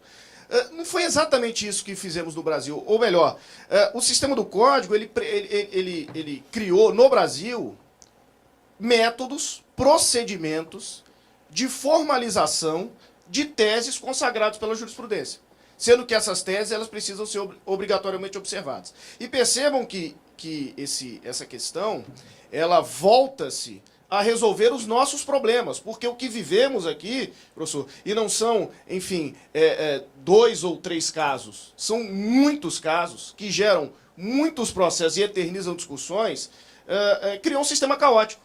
Não temos condições, o judiciário não tem, a advocacia pública não tem, a sociedade não tem como suportar o grau de litigiosidade que vivemos. E precisamos, sim, sobretudo, acerca de questões objetivas. Não todas. O conceito de mãe, o conceito de família, ele precisa evoluir, me parece que ele continuará evoluindo, e ele não é nem sequer o foco central desse nosso método de produção de teses e entendimentos vinculantes. Mas vivemos situações do tipo, o CTN fala que o prazo prescricional das contribuições previdenciárias, ou melhor, dos tributos, é de 5 anos. O CTN foi recepcionado como lei complementar. Uma lei ordinária, especificamente ao tratar da contribuição previdenciária, via lei ordinária, fala que o prazo é de 10 anos. Prevalece o CTN, que é de 5, prevalece as contribuições, que é de 10. Isso é uma questão que se coloca. Isso gera centenas de milhares de processos. Vai falar, mas eu prefiro 300 mil se submeter a um prazo prescricional de 10 e 200 mil se submeter a um prazo prescricional de 5. Eu já discordo desse ponto. E outra, enquanto não pacificado, essa discussão será eternizada para todo sempre. A desaposentação, eu dei o exemplo dos 283 mil processos, mas que bom que temos um número fechado, porque eles pararam. Se o Supremo não tivesse decidido e isso não fosse de obrigatória observância, nós teríamos outros 283 mil processos sendo propostos ao longo do último ano e meio, que foi quando saiu o precedente. E vejam, esse caso específico, só para ficar nesse exemplo, tínhamos juízes que extinguiam com base no antigo 285A, ou seja, liminar de total improcedência, e tínhamos juízes que davam antecipação de tutela. E nesse meio, toda sorte de destinos, os sujeitos que, em tese, submetem a mesma ordem jurídica, deveriam submeter. Outro exemplo que precisamos resolver. Vai fazer 10 anos, vai fazer uma década, que não sabemos o índice de correção monetária nas causas em que a Fazenda Pública é condenada. Ou seja, a Lei 11.960 fala que é a TR. Vamos botar aqui, a TR é 0,5%. O STJ fala que é o INPC, que varia, mas vamos botar aqui que seja 1%. E o STF fala que é o IPCA, vamos botar aqui que é o 1,5%. E convivemos isso, e veja, não é um processo, 2 processos. Todos os processos que envolvem condenação pecuniária da Fazenda Pública. Eu costumo dizer, se não conseguimos definir qual é o índice de correção monetária das causas que envolvem a Fazenda Pública, que é um grande litigante, não adianta novo CPC, não adianta nem congresso magnífico como esse. Porque as partes sempre vão divergir. Então, o nosso... isso é fruto da nossa sociedade, do modo que nós olhamos e construímos o direito processual civil, o sistema judiciário como um todo. Nós clamamos, nós passamos a precisar de procedimentos capazes de definir uma tese e torná-la de obrigatória observância. Não para resolver apenas os problemas e processos pendentes, mas também para diminuir a litigiosidade acerca desses temas, que, como eu disse, meus caros, sobretudo nesses exemplos, são temas objetivos. Qual o índice? Eu não vou dizer que definido o índice, qualquer um aqui pode fazer a conta, que pelo menos uma pessoa não pode, que sou eu mesmo. Né? Mas eu posso virar para o meu contador e falar assim, olha, aplica a TR, aplica o INPC. Agora, enquanto a parte pede o INPC, eu defendo a TR, que é o que está na lei, e o juiz defende ou decide com base no IPCAE, eu vou recorrer, porque eu vou querer voltar para a TR, a parte vai recorrer, porque vai querer o INPC, enfim. Nós precisamos definir esse tema. Queríamos nós, e eu acho que nos alimentamos dessa, aspas, ilusão durante algum tempo, até uma pergunta que ia surgir, mas acabou não surgindo, que a lei, as codificações, a lei posta, fruto da vontade política dos representantes do povo, fosse suficiente para definir essas questões. Mas olhamos para a lei, levamos a lei para o judiciário e descobrimos que, não obstante a lei, os códigos e os textos, sobretudo textos com normas abertas, não é capaz de, por si só, gerar essa segurança, essa igualdade pretendida. Precisamos destes procedimentos, desses pronunciamentos, para refinar aquilo que está posto de uma maneira mais aberta na lei, de modo que cheguemos me parece, um dos grandes objetivos do direito, a professora Tereza fala isso muito bem, que é gerar segurança jurídica e previsibilidade. Eu já passei dos meus 2 minutos, mas agradeço aí as provocações e coloco à disposição. Bem, nós ultrapassamos muito o tempo, mas o doutor Eduardo Lamy pediu clemência e disse que ele precisa falar 1 minuto. Então, nós teremos 1 minuto a mais, tá bom? Foi mencionado. Bom, primeiro porque eu fui mencionado, né? O Gide me mencionou. Então, além de que, se a gente for olhar o tempo, tem um reloginho ali para todo mundo. Então, vamos lá, deixa eu andar logo. Primeira coisa importante. Antônio, eu fui até os Estados Unidos assistir as tuas aulas na Universidade de Houston. Dessa mesa aqui, o professor que mais concorda com você sou eu, meus alunos sabem disso.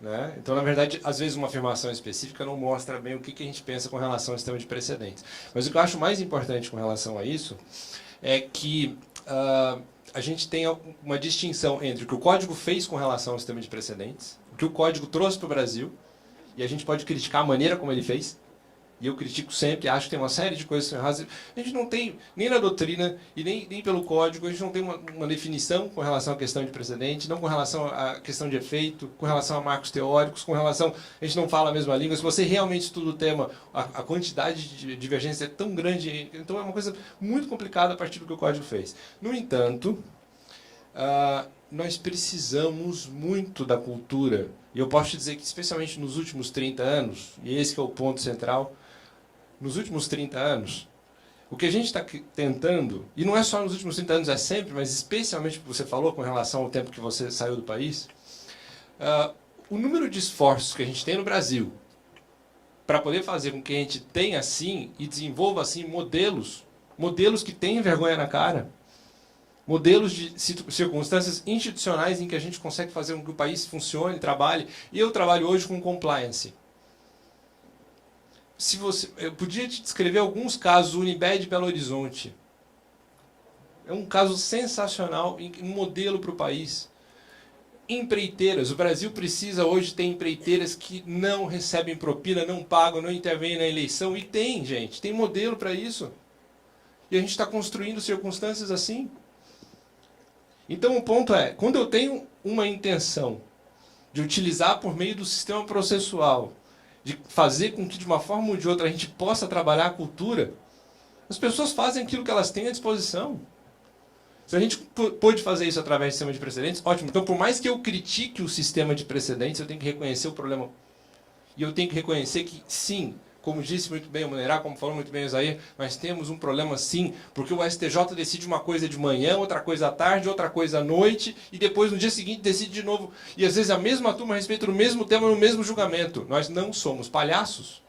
Agora, se isso for só falta de vergonha na cara, se for só o fato de que nós não... Então nós nunca vamos poder realmente trabalhar esse problema. Nós não interessa... É por isso, se o processualista quer fazer com que o mundo mude a partir do processo, tudo bem, é megalomaníaco? É, eu acho que ele é. Tudo bem, concordo com você. Mas ele está fazendo tudo o que ele pode para melhorar. Nós temos que fazer. Tá? Com licença, só gostaria, da minha parte, a intervenção...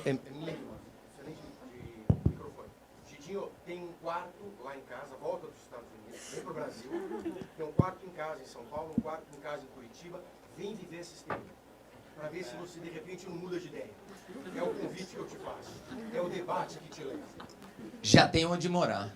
Veja, deu certo, o debate foi feito. Só que deu certo até demais, porque a crítica veio um pouco exagerada. Até pegaram no pé da própria pergunta, achando que era uma premissa. Claro que eu sei que o sistema de precedente aqui não é igual ao americano, ou como um law, que é a partir das decisões. Essa não é a premissa. Foi só uma maneira de fazer a pergunta. Quanto aos assentos portugueses, gente, o próprio direito romano era criação pretoriana. Não posso dizer que o civil law não tinha... O próprio direito romano não era codificado, não tinha código. Era tudo criação pretoriana. Só que naquela época não tinha um código. O cerne do meu comentário é que nós temos o código, temos as leis e há algumas dúvidas. Foi isso que eu falei. E, por fim, aquela questão de a dúvida vai se eternizar para sempre. Não vai. Eu dei o exemplo aqui do cigarro, do amianto. As coisas com o tempo vão se estabelecer. Eu só acho que a gente está com muita pressa. Só isso. Mas eu vou morar na sua casa. Professora, para finalizar, certamente o novo CPC e nem esse sistema de precedentes nacional é a solução de tudo. Mas, como falou meu professor Lamy, tínhamos que fazer algo e penso que o CPC ele foi uma grande iniciativa nesse sentido. Outras questões como aí a valorização do primeiro grau, realmente onde acontecem as coisas, isso aí talvez pudesse até o novo CPC ter sido mais valorizado, mas enfim, a gente já num grande caminho e temos ainda muita luta pela frente. Só ao final, meu professor, só indicar o livro Tutela Provisória, ele estava dizendo, jabazinho, e passar a palavra para a Fernanda. Obrigado. Primeiramente, eu peço desculpas pelo adiantado da hora, Mas se fôssemos só mulheres aqui na mesa, provavelmente falaria que era porque as mulheres falavam demais, né? Nós mostramos o contrário, né? Mas eu agradeço a presença de todos e dou por encerrado o painel sobre precedentes.